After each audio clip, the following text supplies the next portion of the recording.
so excited to have Melanie and Jerome Klomp from Soilheroes. And it's so wonderful to have you, because we actually just were speaking earlier about how incredible our journeys have been, so similar, with me and Mike being the farmer and me working 24/7 on our charity CARBON8. And Melanie and Jerome are exactly the same. Hello and welcome to Regener8. Thank you so much for coming. Tell us a little bit about yourselves. Yeah, thanks for having us. It's already a great pleasure. As an introduction, I'm the fourth generation farmer. I'm responsible together with Melanie for the running of the family farm, which is in full transition at the moment to become a source of inspiration for regenerative agriculture. And we have the first plots also, which we are managing on a Regener8 organic base for soy sauce purposes. And besides that, we strongly believe in soil improvement, soil quality, and during the journey of improving your soil, you are able to deliver also beautiful things, which is called natural capital at the moment, or ecosystem services. And we are quite busy with building business models around ecosystem services at the moment to help the farmers with extra income streams based on soil improvement. That's in a nutshell what we do. So it's farming, and it is soil improvement and ecosystem services. So yeah. Jerome, that's just so much like what Mike's a fourth generation farmer, and we live on 3,000 acres, and we call our place heaven on earth. Okay. Yeah, and I think the thing that your discussion around ecosystem services and all the work that you're doing in your charity, do you have any time to work on the charity, or is it a bit like Mike trying to working 24 hours a day, maybe 15 hours on the farm and a couple of hours back in the charity? You're just trying to blend it a bit. We are at the moment fortunate that we have a good team on the farm, and we have a good team within Soilheroes at the moment. So it's getting a little bit more under control at the moment. Sometimes people say when you have everything under control, you're not going fast enough. But it's still going fast if you look back in what's happened in the last 2 years in the Regener8 world. But we are super grateful that we have a super team around us, which is helping us at the moment at the farm and within Soilheroes. So it's a little bit more under control at the moment. So we are also happy that we can go on holiday within 1.5 or 2 weeks.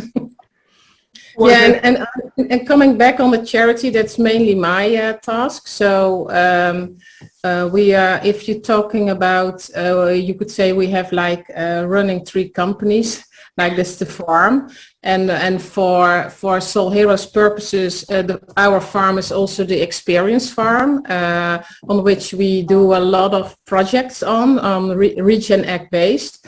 And the projects are running by the foundation. So when you have the Soilheroes family, that's divided into identities, you could say. The Soilheroes operations, which is building business models around regenerative agriculture. And then we have a non-profit area, and that's the identity of the Soilheroes Foundation. That's mainly my task. And that is because when we, you could say, discovered the systemic change, which now is called regenerative agriculture. At the time, it was about 7 years ago, regenerative agriculture was not known at all here in the Netherlands.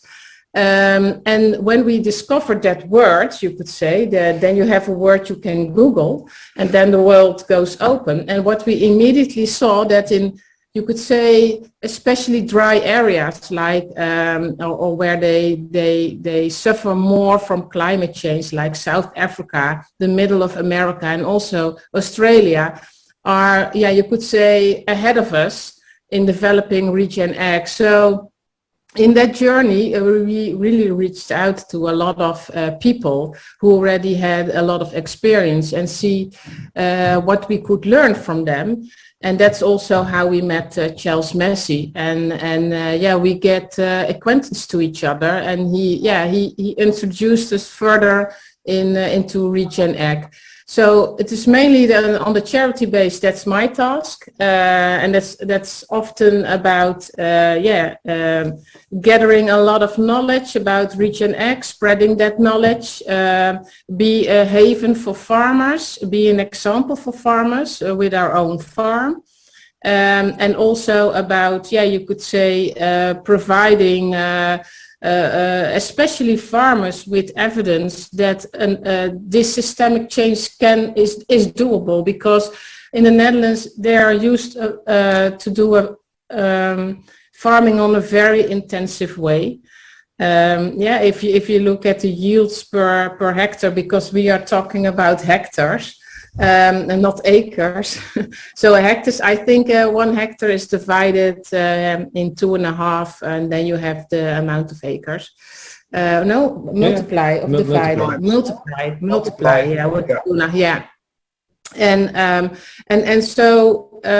And the system is so efficient and so economically, you could say, on a high ratio level, that changing that is very scary, and also takes a lot of economic risks for farmers to do that. And by providing them with the proof of practice through our experience farm, and to show them really how we do it on the management level, on the farm management level, we hope we can convince we can be you could say a basis for farmers which really wants to go into transition.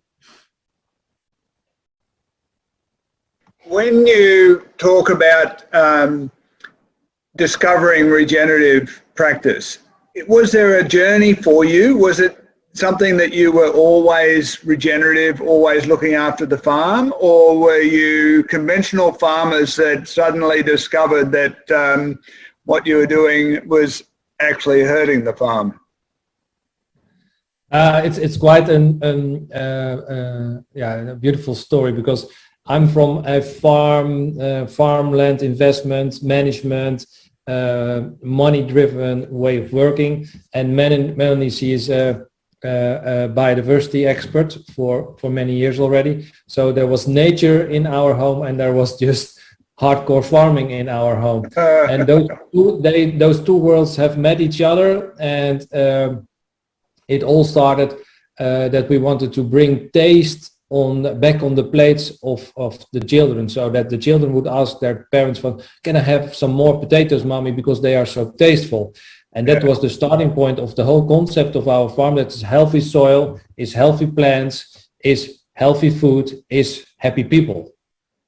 Yeah. And to build that whole concept, it all starts with the soil, and it all starts with biodiversity and biology. And then we discovered on our journey that we have to focus on organic matter, that we have to focus on nutrients, but that we also have to focus on biology and energy of the fields. And that was the starting point. How are we going to improve the quality of soil, that we have healthier plants, and that we can provide the people with healthy food? And that was 10 years ago, the whole journey.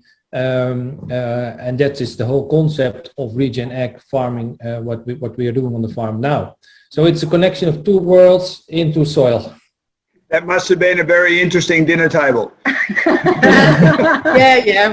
We had to give some clarifying thoughts about that. My background, I'm an environmental scientist.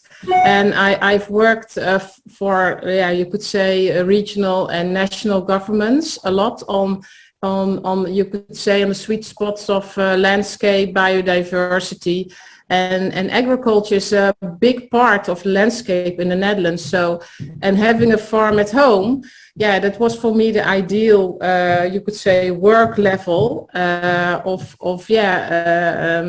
about policy making. How could we make farming more sustainable? But I also felt that in the way which I was working at that time, I was not able to go the whole way, because I was always pulled back again because of a lot of rules and by farmers organizations who thought that I had too much sustainable ideas and I wanted to do, you could say, too drastic rules. So when Jeroen and I had a conversation about that, he saw that his soils were depleted and that he needed to put every year more input in it to get the same output of it. And he saw that his economic revenues went down. Yeah, at that time, I tried to explain to him that if you want to change that, it needs a systemic change.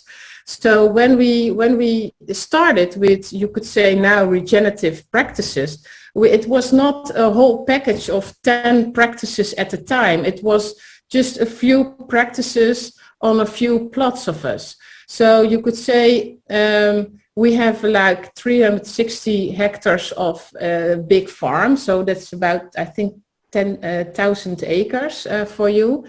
And yeah, we have now the oldest plots which we are farming regenerative.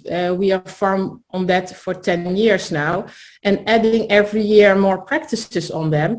And there are also some fields which we still are farming conventional. That's for two reasons, because the first reason is that going through that transition also demands a financial investment, which we can't, you could say, we can't do that in 1 year, do the transition of the whole farm. And the other thing is that for a lot of projects, for the proof of practice, which you are doing in the foundation, we are comparing conventional plots with regenerative plots. Because we want to show the differences, and we show that via output indicators, like 4 of them. One is nutrition, the second one is water holding capacity, the third one is carbon, of course, and then we have the biodiversity. So on these 4 output indicators, we are doing the monitoring and compare conventional with regenerative. And by showing the improvement in regenerative and showing that those, you could say, those natural capital services are increasing, also hope that we can build business models around that, which you could say the Soilheroes operation sites uses to encourage businesses to get involved with this and support farmers in the transition phase they are going through when they are starting with Regener8. Mm. Yeah, it's quite amazing that your journey is so similar to that of ours and the development of CARBON8, because when you talk about the things that you are measuring, they exactly align with what we're now measuring in developing a certification for regenerative agriculture.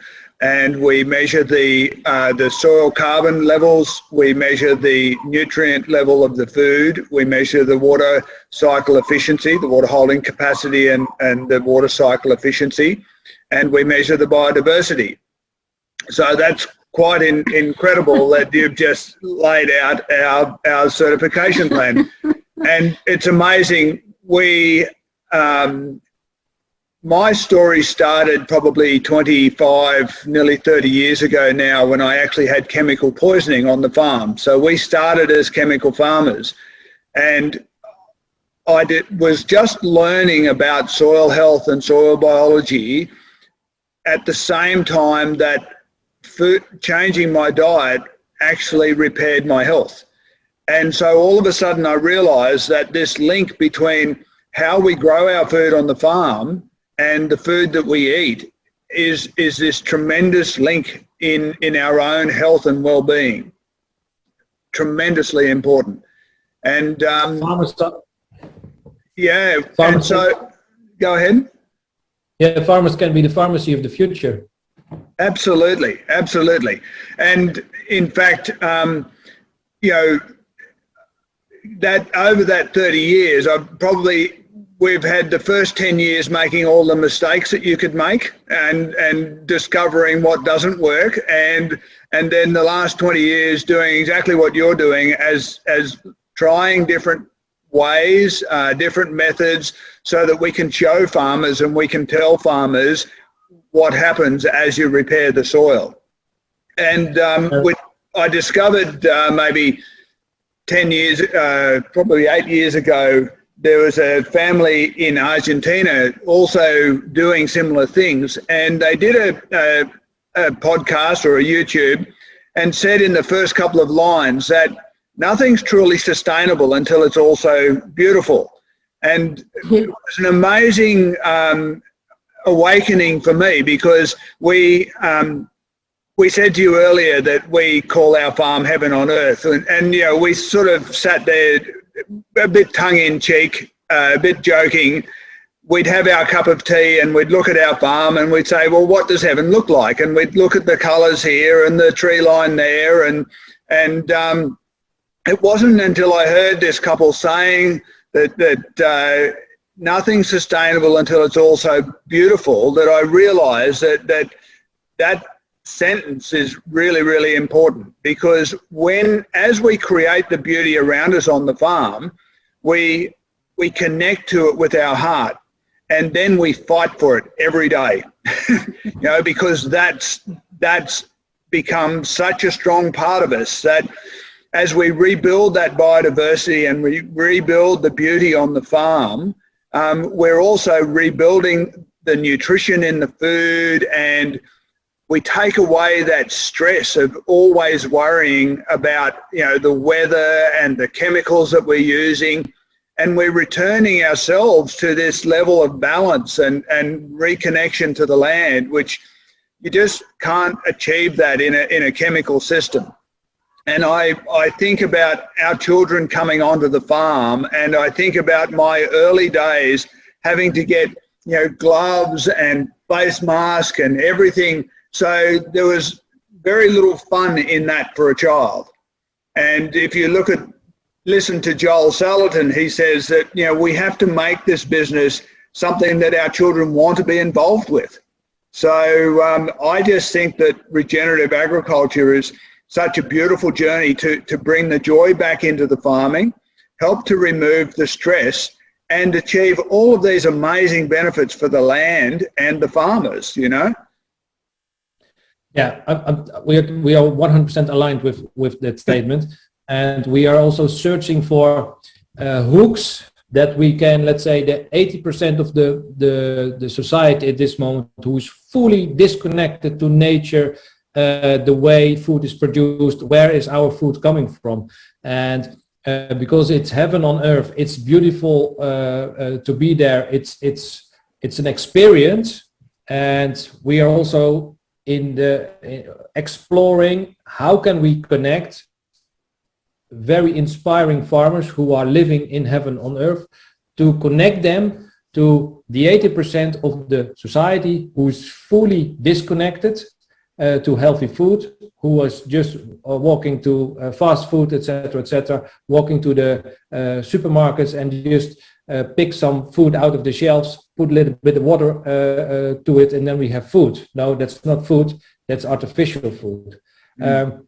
So the big challenge is how can we scale up this beautiful thing that it will be adopted by the majority, and that they are going to reward what we are doing in the future, because then we have a real future for next generations. And I think it's our task as pioneers, as front runners, to build this bridge to the rest of the world. Yeah, we've come to learn that 80% of people that are disconnected are actually the key to repairing this planet. Because when they understand the difference in managing the environment, in the health that the regenerative farming is bringing back to the environment, then it's really easy for them to understand that how they spend their food dollars is the most important decision they make around helping the earth and helping repair the planet. We know that we've been working with a group in America called the Real Food Movement. And Dan Kittredge has done a lot of work on nutrition. And, you know, when they looked at carrots, there was a 22,000% difference between the best carrot and the worst carrot, you know. And if you said that that best carrot was 100% on the scale, most of what we buy out of the supermarket sits down between 6 and 16, you know, so less than 1/5 of the nutrition. Now, if you think about that, if we got all of that nutrition up at 100%, we could feed the planet on 1/5 the amount of farming land. And the rest of the land could be put back to biodiversity and forests and nature. Now, obviously, we're not going to get everything back up to 100%, but that tells us the power of supporting regenerative farmers. And if we can get that 80% of people at the supermarket that are disconnected just to understand that one choice that they make when they spend their food dollars, if they support regenerative farmers, how much impact that has to repair the planet. Super. I'm very curious. How do you, in percentages, if we're talking about Australia, how many farmers are in Australia are already, you could say, on track going towards Regener8 or is doing practices on Regener8?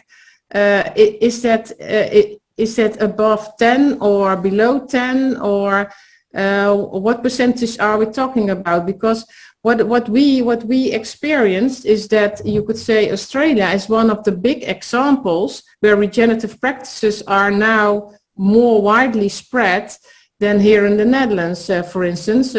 If you look at at Europe, you could say the UK is the country which is the most ahead of Europe. But if you're talking about the mainland, it's less than 1% which heard about the word regenerative farming, and also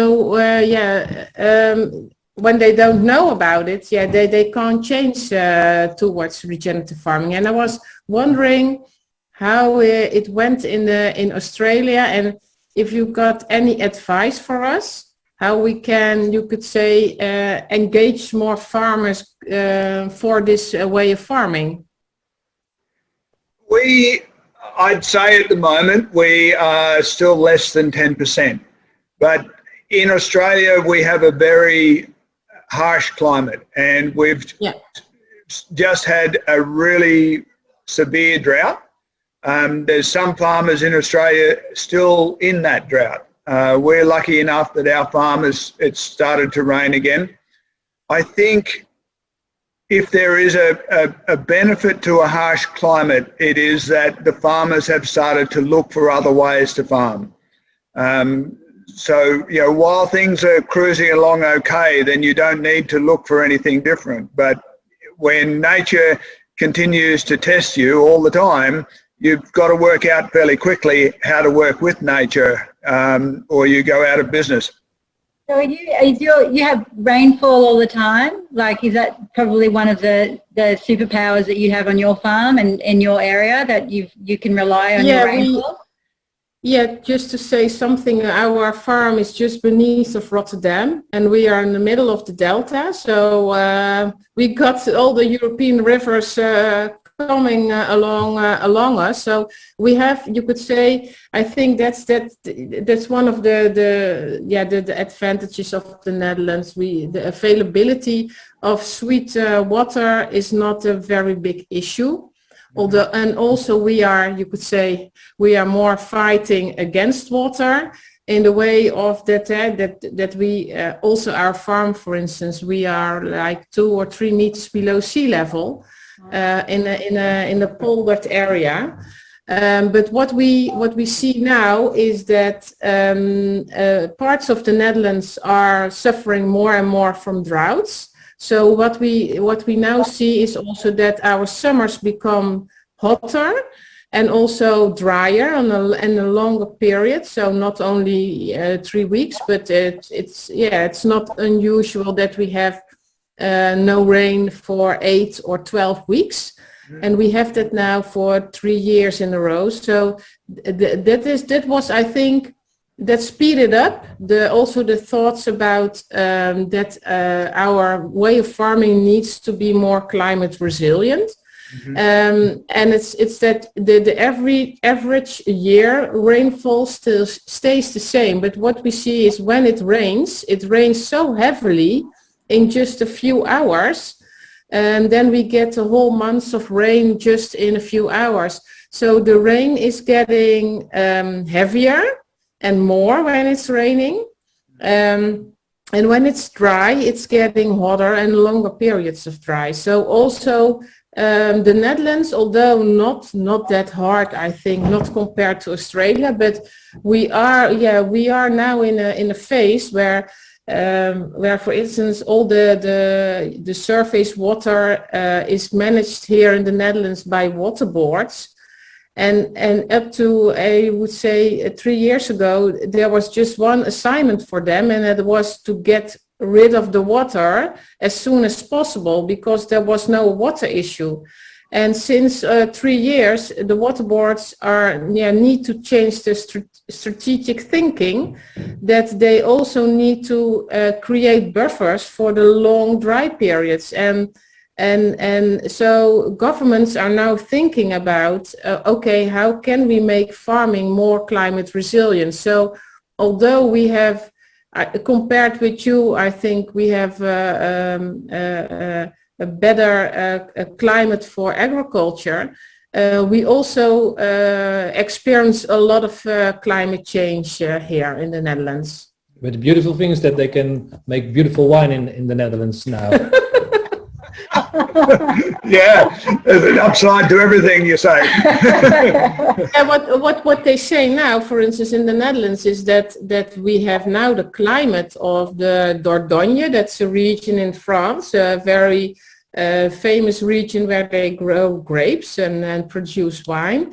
So that climate is now slowly, you could say, shifted towards the Netherlands. So we also see that you could say Europe is also heating up, and we know from regions like in Spain and in Portugal, the drought is dreadful there. They also suffer a lot from more dry seasons, a lot of erosion.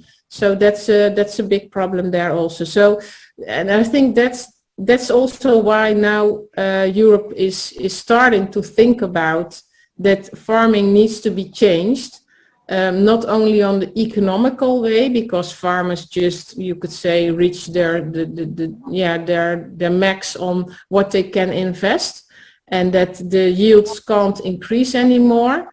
And they see that the soils can't deliver anymore the high yields they are used to.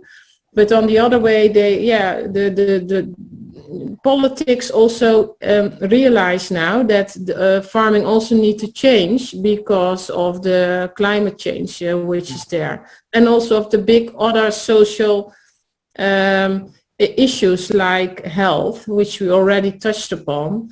And the totally disconnection between, you could say, the average population of a country between cities and countrysides, about livelihood in countrysides. It also becomes a very big issue here in the Netherlands. I was just thinking, because we are so super aligned on the nutrient health issue based on soil improvement. And Dan Kettridge was also on our farm. We know him. We're working with Jill Clapperton at the moment. You are working with it. Are there ideas in Australia that we can, because there is a group in Europe, there is a group in Australia, there's a group in America, in Canada. How can we make a worldwide big statement that we can make impact on a large scale, that it is in the front page of all the newspapers about the possibilities we are working on, that we can have a voice in all the boardrooms of the corporates, for example. Are there ideas in Australia, or because everybody is inventing the wheel on its own at this moment in the region, because the world is big? But I was just wondering, because we are talking about the same things, about the same nutrients, about the same soil improvement, is there also a spot on the horizon possible for a big, I don't know what, but Yeah. Well, it's really amazing. We've been speaking to, just in the last sort of 3 or 4 months, we've been interviewing a lot of people and groups and on the global stage. And one of the things that CARBON8 wants to do is actually do an online summit, a global summit, and bring our donors and our groups and our the organisations that are really powering along in this regenerative agriculture space. So I think that initially we were thinking that we just keep it a bit smaller within Australia, but I think the world's ready for it. Actually, I think that we need to get all of our minds together in one space, and being online in that environment is going to have we could have a powerful impact in sharing ideas. And I think what's so wonderful, and you would probably agree, is that when you work in a charity, there's so much more potential of collaboration. Regenerative agriculture and the groups that we work with are already, collaborate so openly and warmly together as it is. But I think that it would be amazing if we could collaborate on something like that together. Fantastic, fantastic. Yeah, because we strongly believe that it must be a bottom-up transition from the farmers, from the soil, and not that the big, let's say, the big food corporates in the world, and there are only 7 less who are going to dominate what we need to do as farmers, that they stay in their power bubble at the moment, because we have to empower the farmers, because that's the future, and not the shareholder-driven, quarterly based big corporates at the moment. Yeah, I think that getting a closer relationship with our foodies, with our food consumers, is a really important part of that, because they're the ones that make that decision when they spend their money as to whether they're going to support that big corporate farming model, or they're going to support knowing who their farmer is and support that regeneration through the regenerative agriculture. One of the ways that we decided to try and communicate with our foodies was to create a National Regenerative Agriculture Day. And we were a little bit cheeky in that we hijacked Valentine's Day. Valentine's Day in Australia is in the summertime, and so we went, yeah, we'll hijack Valentine's Day because we want everybody to love their farmer. So we have a National Regenerative Agriculture Day every year on the 14th of February. You guys would be welcome to hijack the day too. Yeah, you can join us, or you can hijack another day. No, well, I think the more people that hijack it, the better, because we're always, that's the other thing.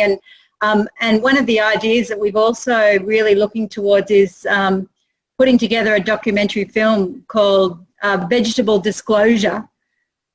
So we're looking at how, getting X-ray into the supermarket, and if you can imagine going into a supermarket and taking everything out of it that is not in the best interests of nature, the environment, that's loaded with preservatives, that has a very high carbon footprint, and what that supermarket would look like when you took all of those items, all the degenerative products. All the degenerative products. So that's some of the ideas that we've got, and we're hoping that we can fundraise that through a funding campaign to really bring strongly. So all of the information that Dan Kittredge has been doing on his bionutrient meter, and the work that we've been doing on soil health, and the positive impacts that we can have, and the incredible benefits there are in nutrient density of eating our food and wellness, and they're all of the things that we want to speak on. So that's another one of our ideas. And I also I didn't realise that you're putting together a guidebook for farmers, which is fantastic. Yeah. Tell us about that. Awesome, yeah. Yeah, yeah. Well, that's what you could say. That is was one of the first thing which we discovered is that, as I told you, that Regener8 is not well known here in Europe at all, and it's just beginning. And when we talk to people about Regener8, yeah, the eyes go wide open. Well, what's Regener8? What type of farming is that? So. Yeah, we just wrote down, you could say, from our own experience, the 20 practices we know, which contributes to Regener8. And we fully know that maybe from other parts of the world there will be another maybe practices added, or some are not doable for them at that place. But for now, we also asked 4 other front-runner farms in Europe, one in Austria, one in Germany, one in UK, and one in Belgium. Ask them also to look at the guidelines and just ask them, okay, look at it and see what practices can you adjust on your farm and implement in your farm management.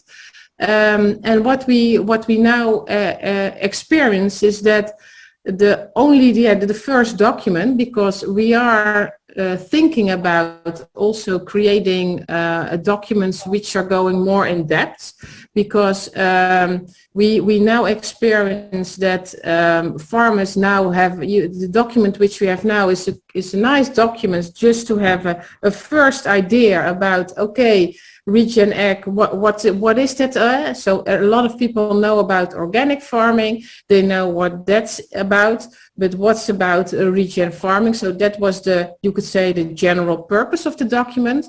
And now also by the feedback of the other farmers in in Europe, we think about writing another document which still stays on the 20 practices, but then go more in depth and look at the more implementing phase for farmers, how they need to do it, and also from all our experience, and see how we can make it a more complete document on that. And one of the things we also want to add then is the results from all the research we do on our farm, and see if we can make a translation from that also in the document. Because so is that online, Melanie? Is that something that everyone can go to online, or are you working on that at the moment? The first guidebook is online. You can download it from our website. And the second document, we are working on it now, and it's mainly that because we want to implement the research results from it also. We are waiting for that because we are still in the current growing season, and this is also we want to finish 3 research years, you could say, before we want to make we can take conclusions from that. For the research, we work together with the University of Wageningen. That's the agricultural university here in the Netherlands. They do, you could say, the really soil-related research, and together with the University of Amsterdam, we do the research on biodiversity and especially on natural pest control and pollination. So after this year, you could say we finished the 3 years, and then hopefully those research inputs we can also use for our second document about Regener8 practices. I was wondering what type of research, and do you have already results on research on your farm, and maybe we can make arrangements to exchange those outcomes. Absolutely, we certainly can. Over the years that we've been working with farmers to improve the soil biology and improve the soil balance and bring things back into a natural balance, I would say that on average, the the improvement on the farm can be anywhere from 30% to 100% improvement in productivity, which is quite extraordinary. You know, it doesn't happen in the first year, but it certainly does happen, and it builds on itself year after year after year. And yeah, we'd be happy to share those results with you. Obviously, our farming's quite a bit different if you're trying to get rid of water and we're trying to find water. Don't understand me wrong, that in the long dry summers we also need to find water. But I think it's still not that difficult compared with Australia. For us, it's still easy to get to our hands on water. But yeah, it's. And also, I think maybe the crops. I don't know which crops you are growing. We are here on a very, you could say, intensive crop plan. So we also grow potatoes and onions. And you could say that yeah, if we're talking about the cereals for us are like a resting crop, but it's all here in our region. It's about a crop rotation, about potatoes and onions, and we also grow now brown beans and also soya beans because we also produce our own soya sauce. Wow! Great. Yeah. Great. Don't forget to put in the new book a chapter on beauty. I know the Netherlands is already beautiful, but I'm sure that you can still improve. I think on a worldwide base, if we can set up for us all, for example, in relation to Valentine's Day, a picture challenge of all the beautiful things, because we are looking for how can we make Regen8 farming tangible by the 80%, and that's by showing them the beautiness and the improvement we are making. And so there are so many beautiful things happening at this moment in Regener8 that we need to share that also a little bit, that they can get connected to that. And I think pictures or short movies or what's happening, make it contents to work that out a little bit is something also, because there is a world famous architect, Rem Koolhaas, at this moment, who says all people are going to move to the cities at this moment. I think if this flow is going to continue, 80% of the people are living in cities with millions of people and no nature involved anymore. And those architects are thinking about how can we revitalize the urban area by making the connection again also on architecture between the city and the rural area, because it's not a good sign that everybody wants to go to the city, because that's not good for the health and the environment, etc., etc. So he set up a huge campaign and exhibition in New York about all the beautiful things the urban area is providing, and those pictures are really talking to the 80%. Wow, is this possible? Yeah, we are lucky enough that in our charity we founded it with a very good friend of ours who is an artist. And if you look on the National Regenerative Agriculture Day website, there we've got a whole resource pack of pictures and memes and posters that are available to be used to help get this message out, you know, through Facebook and through whatever social media channels that we have. And Kelly was not able to join us tonight, but I'm sure if she was here, she would like to tell you about the Regenerative Art Department.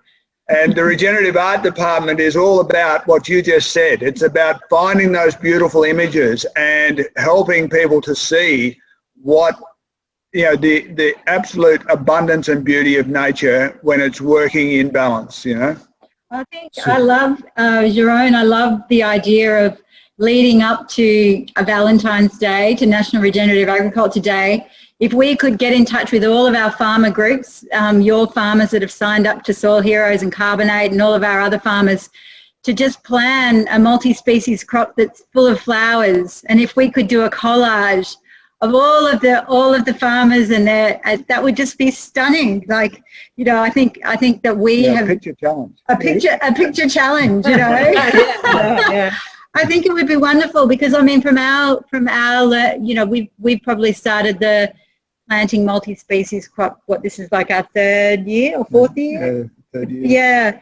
And, you know, Mike and I went out on our 4-wheeler about 6 weeks ago into our multi-species crop, and it was just so abundant, full of birds like quails and ladybugs, and, you know, we're going through a terrible mouse plague at the moment, and we've just particularly noticed that because there's so many quails and so many there's so much biodiversity and bird life, that we're actually we don't have anywhere near as many mice as our farmers, as our neighbours around us. Yeah. So it's just that's maybe also a nice bridge to Mike was also telling, okay, don't forget the beauty, and one of, I think, the key things we want to integrate in our, you could say, Regener8 is also work with increased biodiversity, and we do that, as you see here, with our field margins. So what we really want to implement is that 4% of every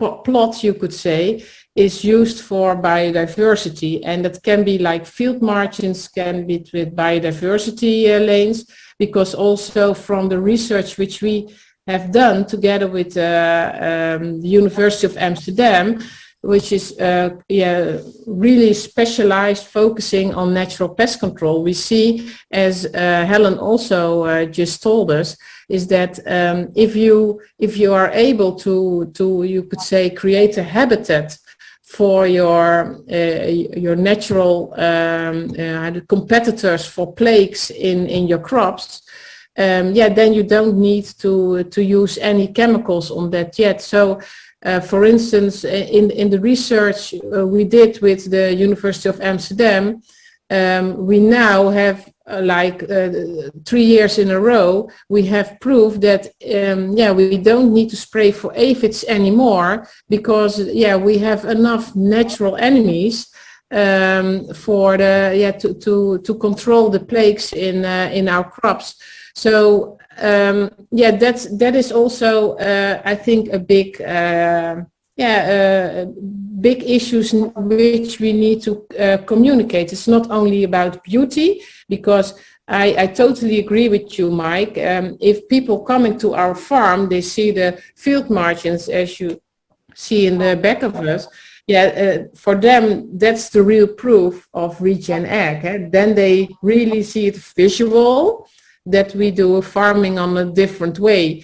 And because when there is cereals growing on your plot, you can't see at that time if it was till or no till, or did we use cover crops or not. But if you have your field margins or your biodiversity lanes integrated in your plots, then it's really visual that you are farming in a different way.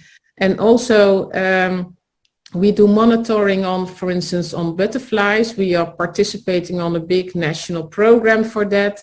We do the monitoring also on birds on our farms, because what we want to show them, that there is a very important correlation between, you could say, the functional part of having those biodiversity elements integrated in your farm, because it increases natural resilience, I could say, and also the benefit which you will have for nature. So it's like a multicultural functionality of a lot of things. And for instance, we have a lot of ditches here and in our countryside, and if you plan the field margins alongside the ditches, so it's like a buffer zone between the crops and the ditches. You also, you could say you add another function to it,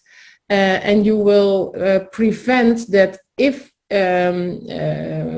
fertilizer is sprayed on the field, it won't get into the water, and the water can't get contaminated with any of those chemicals. So it's about really thinking about multifunctional implementing of natural elements, and we really try to push that. And for ourselves, we told each other that we want to, you could say, plan at least 4% of every plot for biodiversity, as you see at the back of us. Melanie, may I ask you, how have you got a measurement process? Like, I know that measuring biodiversity is sometimes quite difficult. Yeah, I'd love to hear how, and because we have farmers that watch our podcast, it'd be really interesting to hear ways that you've managed to make it a little easier in that process. Yeah, well, I must say we do that together with, as I told you, the University of Amsterdam. So they do mainly all the work. So what we do is that we monitor the amounts of natural enemies in our field margins, and that's just walking on the 50 every time on the same 50 meters. And you need to walk that over in 20 minutes. So it's a very strict protocol. And then you just watch every enemy you see, you need to register it. And then the university also registers the amount of aphids in the crops. And we do that mainly in potato crops, because in potato crops, the amount of aphids are the highest risk of farmers, because this is the highest yield is the potato. So spraying insecticides is very cheap for them compared to the risk they need to they want to prevent. So for them it's very easy to use the insecticides, and by doing that monitoring, we do that now. There are 80 farmers who are participating in that project here in this area. And what we do is, when we do that monitoring during the growing season, they get immediately an email from the University of Amsterdam saying, okay, we have now counted your natural enemies, we have counted your aphids, and what we see is that there isn't a disbalance, so you don't need to spray. And just by that email, a farmer is secured that that is all right, that he does not need to go for the insecticide. So we acknowledge that it's very important that that monitoring is done for the farmer, and the next step would be does the farmer has enough time and knowledge also to do it himself? But what we now see is that a lot of farmers lack of the time and also the knowledge to do it. And because of the big project we are running, we are able to facilitate the farmers with this. But the next step is that we need to make sure that the farmer goes into his plots and do the monitoring himself. For now, for us here within the 80 farms which are taking part of this project, it's all facilitated by the University of Amsterdam. Wonderful. And Jeroen, I'm fascinated. You mentioned about the ecosystem services and trying to pay farmers for that. How do you, with the biodiversity work that you're doing and measuring and managing and paying farmers, is that something that's happening now, or is that something that you're actually working on? Because this is very similar to our timeframes here in Australia. It's already happening. We have quite some companies at this moment who are happy to support farmers with soil improvement, where carbon sequestration is the big thing, but we combine it always with biodiversity improvement. And so we are talking about an enhanced carbon or carbon plus way as the first ecosystem services to support the farmers with. And there is quite a growing appetite. There is an initiative from 51 big companies in finance who wants to improve biodiversity at the moment. By just sponsoring biodiversity square meters to the farmers have a business model to improve the amount of biodiversity on their farms. And so then the cost price is paid, and then the farmers have the benefit for natural pest control on their farms. So we just use a price per square meter, and we implement it in the price for carbon. And you could say by doing the research with the University of Amsterdam, we want to prove that maybe a farmer needs to trust more that the biodiversity is there. So, of course, it will be a next step for him to go into the fields and look at his own aphids population and his natural enemy population. But we try to continue this research for maybe for 4 more years. So we have about 7 years of proof, and if we can prove that in those 7 years, every year we could control the pest with natural enemies, then I think also a farmer is more, you could say, feels secure that only the existence of the biodiversity lane implemented in his plot is already enough, so he does not need to worry about insecticides anymore. So I think that's the stage I really want to go to, that they get their confidence back again in that if you restore natural balance, you don't need the interventions with chemicals anymore. Do any of the farmers use a refractometer to check the plant sugars and the plant balance? Not yet. We have one on the farm, but we hadn't had the time to measure the sugar levels so far. We did some work with potatoes, in Australia, and within just one cropping cycle, we were able to bring the quality up on the potatoes from 50% A-grade potatoes to 70% A-grade potatoes. Now, we use a refractometer to talk to the plant, but it can be a little frustrating until you learn what the plant's saying back to you. And I think it's a combination of working on all the different things at the same time, and the ecosystem gets better and better. So if insects are only in nature to tell us if we are out of balance, then we can work on the soil balance, and we can work on the plant balance, and we can work on the biodiversity balance, and we work on all of those things together, then we get some tremendous change on the farm. And we have the beauty of the habitat strips, the flowers, and we also have the beauty of the bank balance, because the bank balance improves as well. Yeah, super. I'm totally aligned with it, with the holistic approach of all. It's not one thing; it's all the things together, and we need to empower the farmers with knowledge and trust around it, because all the suppliers who are entering the farms at the moment, they are only busy with spreading anxiety among the farmers, and that's their business model, that they can sell a lot of chemicals. So we need to prove the opposite and give them faith and trust to rely on nature. Yeah.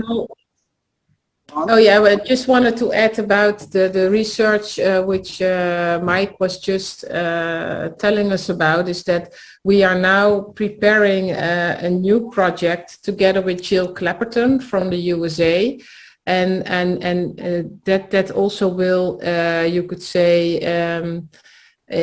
will be focusing on especially the nutrition level and show the correlation about when your soil is more imbalanced, your nutrition level in your plants and in your products will increase. So we are looking now, preparing a project for 3 years, and hopefully I will have the funding for that research finalized within 1 or 2 months. And then hopefully next season, we hope we can start together with Jill on that. So yeah, you could say that's another project for us to to support the, how do you say, the knowledge, but also the how do you say, oh, now I forget my English words. The trust that if they do Regener8 practices, then the soil balance will improve, and by doing that, the nutrition will improve. So by just doing that in proof of practices for several years in a row, we want to provide them with, you could say, such secureness that they don't have to worry about it anymore, but that they take it for granted that it is that way, and that's enough for them to start start with Regener8 practices on their farm. That's wonderful. It's interesting because I think you guys are great. You're awesome. Good stuff. It's just such serendipity, isn't it? That, you know, here we are on our journeys on different parts of the world, and it's like the 100 monkeys of everyone seeming to be doing the same things at the same time. And I'm also fascinated. We mentioned earlier on in the conversation about that you had spoken with Charles Massey, and Charles Massey is very dear to all of our hearts in Australia. And his book, one of the things at CARBON8 initially when we first launched our charity was to put together what's called a smart box. And it was a way of getting information, in particularly books, because one of the things that we always find is sometimes a really good book can change a farmer's whole idea about, you know, why they need to change. And Charles Massey's book was one of them. It's been one of those beautiful books that has really transformed information getting into the farmers sort of in farmers' hands. So share with us your conversation with Charles Massey and what you're doing together. Yeah, we were invited 2 years ago by the clothing company Patagonia. Yeah. To tell a little bit more about what is really happening on the ground in the Regener8 world, because they strongly believe in restoring the world, restoring soil by promoting regenerative agricultural practices and by implementing that also in their supply chain. So the two of us were invited to talk for the audience of Patagonia around this issue, and then we met, and Charles and his wife and his daughter were a little bit earlier in the Netherlands, and we invited them to our farm. And for example, it was a super exciting thing to see that we are living below sea level. So we were standing on a dike with a family, and on the one side you could see the high water level, and on the other side of the dike you could see the low farmland level. And it was it was hard to match in their head that we were farming below sea level, for example. So we had a super good connection about how nature meets modern farming and the things we were doing on our farm. And he was a little bit surprised that we don't have animals, but we are simulating the power of animals by making biofertilizers, for example. He was on our farm. Then we did the presentations for Patagonia, and after 2 days we went together to Groundswell, which is the big Regener8 event in Europe at the moment, and he was on stage there together with Alan Savory, and so he did a beautiful talk about Regener8 and the promotion for our farm. So it was a big boost to the work we are doing. So from an ambassador point of view, we were super thankful to that. And 2 years later, there's another groundswell event last week. We were not able to go there through all the COVID-19 Precautions. So we were thinking about, is it possible to make a statement together with Charles Messi, what has happened after 2 years in the Regener8 world, and what is our call to action from Australia and Europe to the audience on the groundswell event in the UK. And so we made a small video together where we interviewed Charles Messi again after 2 years. What was his experience on his farm, the improvement, he had a little bit more water, etc. But making steps forward also. And that was received quite well in the UK, that we were not able to visit the event, but that we were through video. A video message. Video message. Yeah, we made a video message. So it is a video message of 4 or 5 minutes. So if you want, we can send it to you, and you can see how it is. It's just like a podcast. Yeah. We had a Zoom call with him, and that was recorded together with some visual images of our farm.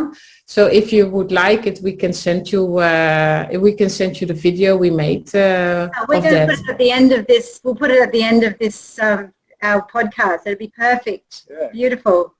Well, you two, what a wonderful deep conversation we've had. It's just been such a delight to interview you, and I hope that we can actually keep in touch with each other definitely and share our journey. And I think that we've got so many incredible opportunities to work together, particularly on so many. I just think we need to organise a farm exchange sometime. I think we should definitely. Yes, we'd love that. So Melanie has been to Australia already, and she says always, "Oh, let's go to Australia. Let's go to Australia." Well, you can after my how do you say? After I finished university, I went traveling through Australia for 6 months, and always telling my husband he needs to go also. But maybe sometime. But for now, we don't have the time. Whenever it's safe to travel, you jump on a plane and come and hang out with us. We'd love that. And we've also got to get and see your farm, because I've never been to Europe. I've managed the UK, but never set foot on the continent. So I'd love to come and see you as well. So if you could let our audience. You're more than welcome. How did they get in touch with you? Let us know about your website. What's your web address?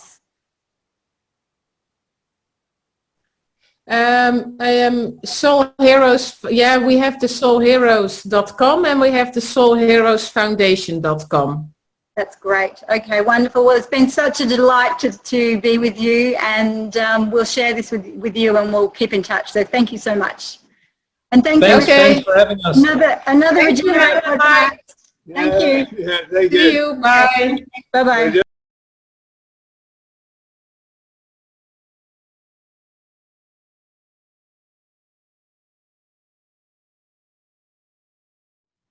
Good morning, Jeroen, and good evening, I think, Charlie.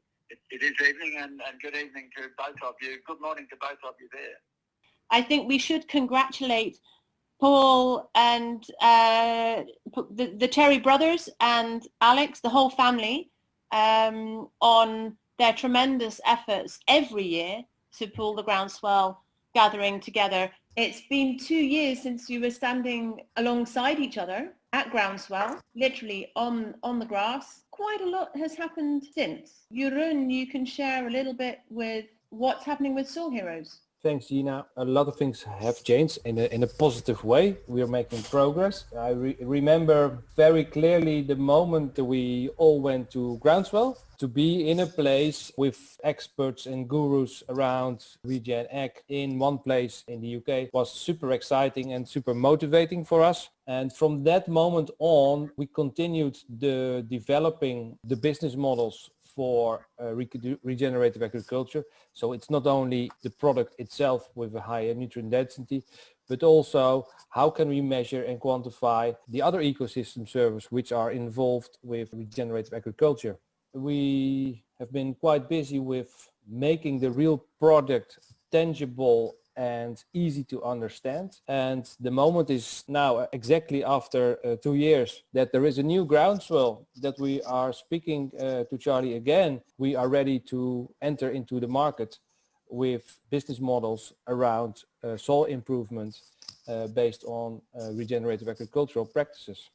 Well, when I was in Europe 2 years ago and I was doing some work with Patagonia, it's a wonderful company now supporting regenerative agriculture. They put me on to Jaren and Melanie, and we drove out for the day, and I was absolutely blown away at innovation of planting the entire farm on its surroundings with biodiverse flowers, etc., that supported pest controlling insects and birds. And then to see the innovation that Jaren has initiated in planting commercial crops, but without any of the industrial inputs, just his own innovation of the way he tills and the way he makes his own fertilizer and biological inputs. It was wonderfully exciting. And then from there we went to groundswell. So it was a wonderful few days.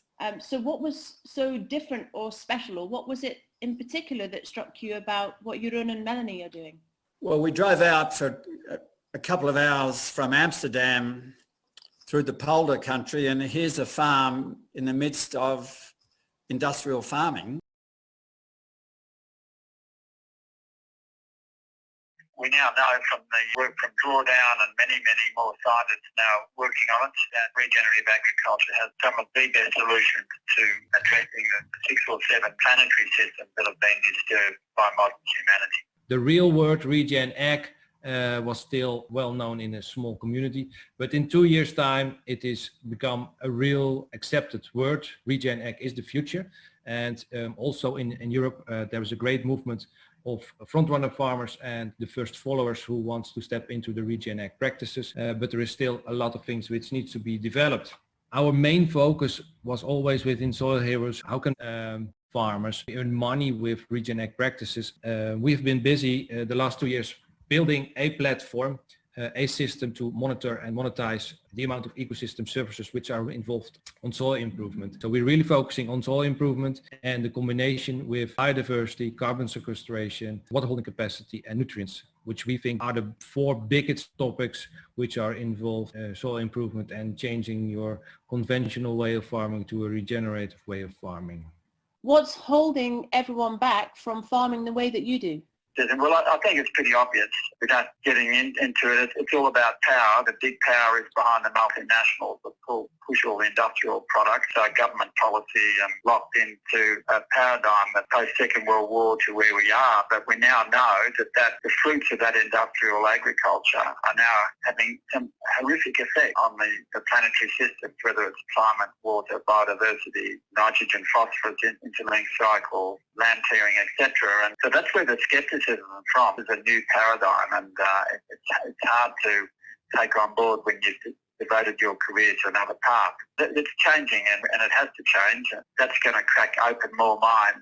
And then the other big thing, when you look at the wonderful food coming off farms like Jaren and Melanie, it's just a healthy, nutrient-rich food density nature of that food. We now know that the exponential rise in modern diseases relates very much to nutrient-empty foods off industrial landscapes, many herbicides and other chemicals disturbing our bodies, and hence the modern disease exponential rises. How would you see the role of the rest of the world in that interaction with the farmer?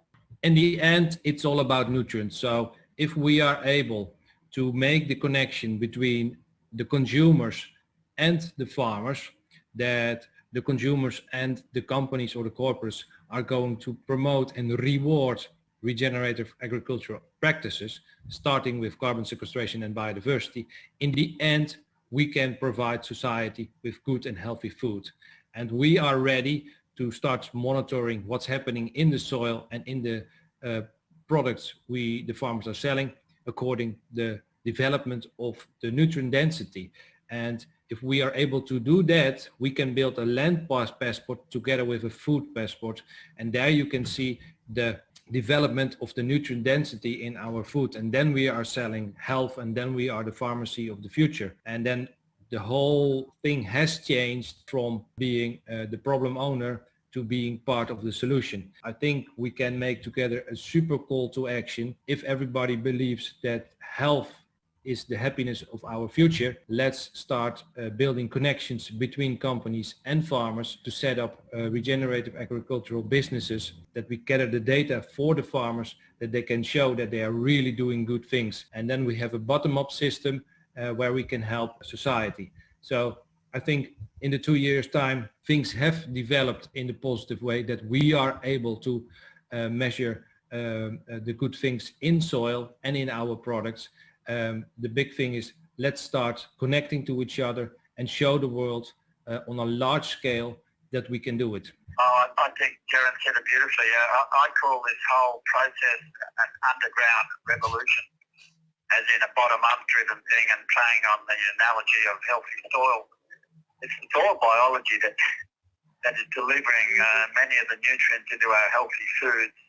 Essentially, an underground movement for a democratic pharmacy for the earth that takes all of us. It's not just on farmers, it's not just on companies, it's not just on consumers.